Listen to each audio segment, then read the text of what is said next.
సుందరయ్య పెద్ద జమీందారు. మెడలో హారాలు, చేతికి కడియాలు, వేళ్లకు ఉంగరాలతో నిలువెత్తు బంగారం నడిచొస్తున్నట్టు కనిపిస్తాడు. ఒకసారి అతను గుర్రపు బండిపై పక్క ఊరికి వెళ్ళాడు. తిరుగు ప్రయాణం అయ్యేసరికి రాత్రి అయింది. దోపిడీ దొంగలు తన సొమ్మును దోచేస్తారని భయపడ్డాడు. ఒక చెట్టు కింద ఒక వ్యక్తి నిద్రపోవడం చూశాడు. అతనిని లేపి తన భయం గురించి చెప్పి సాయం చేయమని కోరాడు. బదులుగా బంగారు హారం ఇస్తానని చెప్పాడు. ఆ వ్యక్తి పేరు సత్యం. కట్టెల కోసం వచ్చి రాత్రైపోవడంతో అడవిలోనే నిద్రపోయాడు.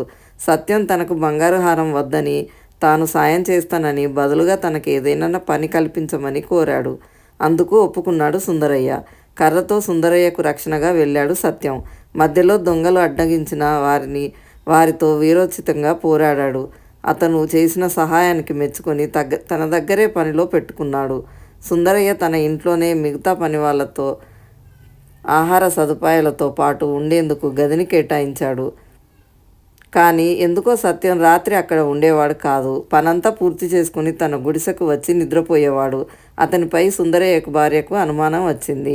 ఇక్కడ సకల సౌకర్యాలతో గది ఉన్నప్పటికీ అతను తన గుడిసెకు వెళ్ళి నిద్రపోతున్నాడంటే వస్తువులు ఏమైనా దొంగలించి తీసుకెళ్తున్నాడేమోనని సుందరయ్యతో చెప్పింది. దానికి సుందరయ్య అతనికి నిజాయితీపరుడు, నీ అనుమానం తీరాలంటే అతని గుడిసెకు వెళ్ళి చూద్దాం పదా అని చెప్పాడు.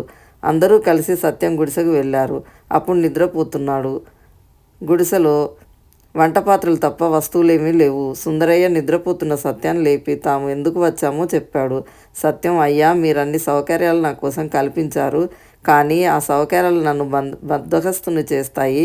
సుఖాలకు అలవాటు పడడం నాకు ఇష్టం లేదు. అందుకే నా గుడిసెలోనే నిద్రపోతున్నా అని చెప్పాడు సుందరయ్య. భార్య సిగ్గుతో తలదించుకుంది.